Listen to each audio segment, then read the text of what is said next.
नमस्कार दोस्तों इस वीडियो में हम यूपी पुलिस एग्ज़ाम 2026 के लिए जीके जीएस के महत्वपूर्ण प्रश्नों को कवर करेंगे। दोस्तों ये सभी प्रश्न बहुत ही इंपॉर्टेंट हैं, एग्ज़ाम में बार बार पूछे जाते हैं और आने वाली यूपी पुलिस एग्ज़ाम में भी पूछे जा सकते हैं, इसलिए वीडियो को अंत तक ज़रूर देखिएगा। तो चलिए वीडियो को शुरू करते हैं। पहला प्रश्न है, गंगा नदी उत्तर प्रदेश में किस जनपद से प्रवेश करती है? सही आंसर है ऑप्शन है बिजनौर से। गंगा नदी बिजनौर से उत्तर प्रदेश में प्रवेश करती है और बलिया जिले से होकर बिहार में चली जाती है। इस बीच ये 28 जिलों से होकर उत्तर प्रदेश के 28 जिलों से होकर गुजरती है।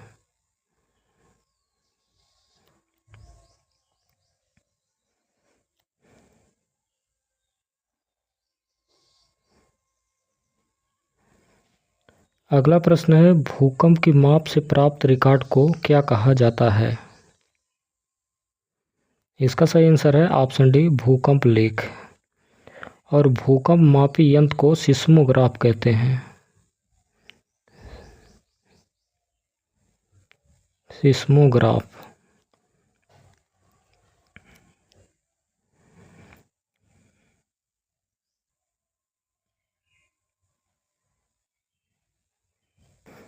अगला प्रश्न है, स्वर्ण क्रांति का संबंध किसके उत्पादन से है? सही आंसर है ऑप्शन ए बागवानी और शहद के उत्पादन से।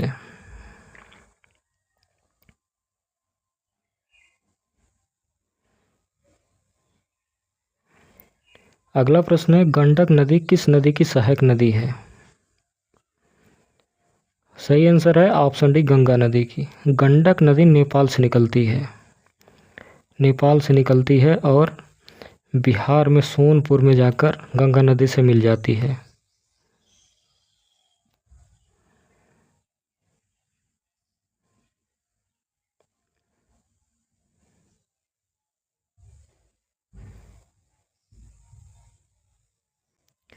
अगला प्रश्न है, 1928 में बारदोली सत्याग्रह का नेतृत्व किसने किया था? सही आंसर है ऑप्शन बी सरदार वल्लभ भाई पटेल ने।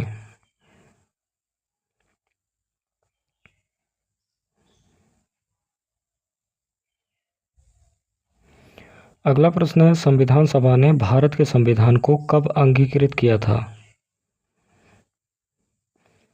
इसका सही आंसर है ऑप्शन डी 26 नवंबर 1949 में।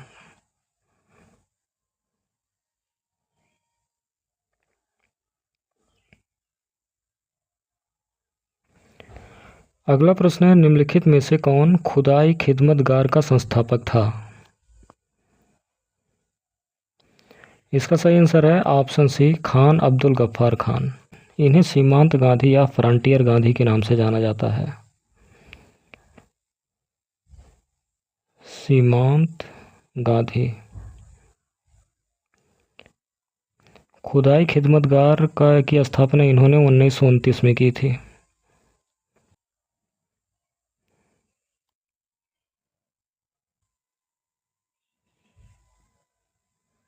अगला प्रश्न है, निम्नलिखित में से कौन भारत की पहली महिला लोकसभा अध्यक्ष थी? इसका सही आंसर है ऑप्शन बी मीरा कुमार। मीरा कुमार 15वीं लोकसभा अध्यक्ष थी, 15वीं लोकसभा की अध्यक्ष थी। इनका कार्यकाल 2009 से 2014 तक था।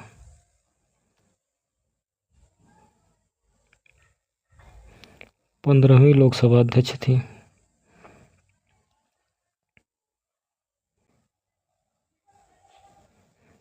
अगला प्रश्न है, निम्नलिखित में से कौन सा अम्ल पालक में मौजूद होता है? सही आंसर है ऑप्शन ए ऑक्जेलिक एसिड।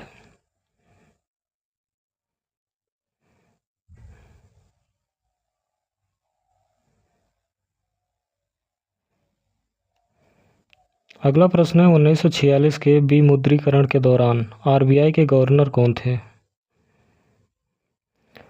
सही आंसर है ऑप्शन सी डी देशमुख। अभी तक दोस्तों विमुद्रीकरण 3 बार हो चुका है भारत में। पहला 1946 में हुआ था, दूसरा 1978 में और तीसरा 2016 में।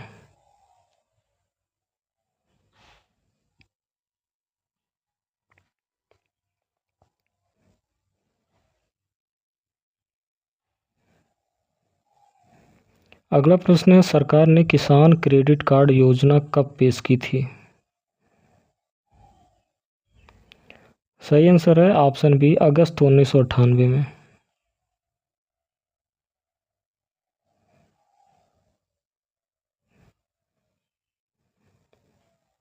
अगला प्रश्न है, भारतीय जीएसटी में किस प्रकार का कर प्रस्तुत किया जाता है? सही आंसर है ऑप्शन डी, अप्रत्यक्ष कर।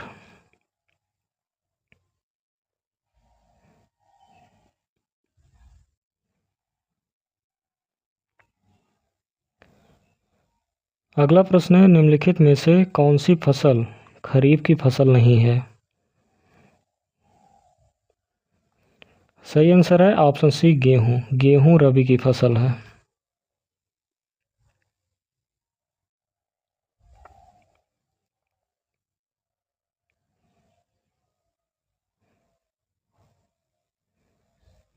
अगला प्रश्न है, निम्नलिखित में से किस में लैक्टिक एसिड होता है? सही आंसर है ऑप्शन ए, दही में।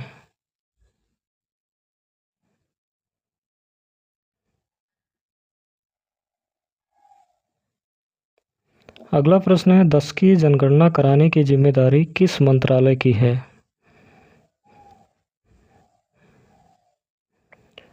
सही आंसर है ऑप्शन डी, गृह मंत्रालय की।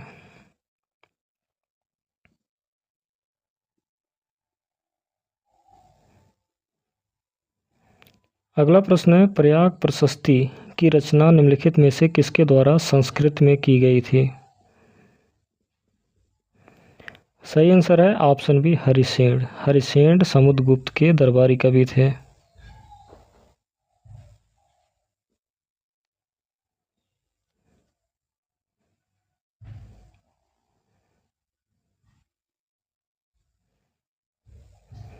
अगला प्रश्न है, कुमार संभवम किस लेखक की साहित्यिक कृति है? सही आंसर है ऑप्शन ए, महाकवि कालिदास की।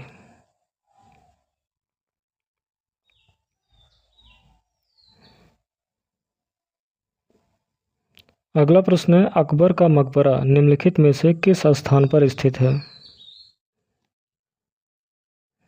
सही आंसर है ऑप्शन बी, सिकंदरा में। सिकंदरा आगरा में स्थित है।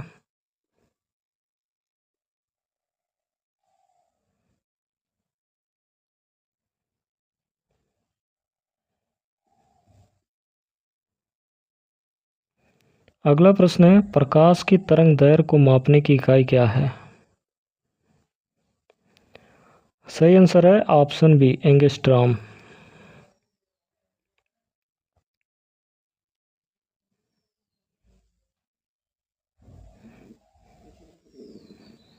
अगला प्रश्न है, किस विटामिन को नियासिन के नाम से जाना जाता है? सही आंसर है ऑप्शन ए, विटामिन B3 को। दोस्तों, वीडियो पसंद आई हो तो वीडियो को लाइक और सब्सक्राइब कर दीजिएगा। वीडियो को पूरा देखने के लिए बहुत बहुत धन्यवाद।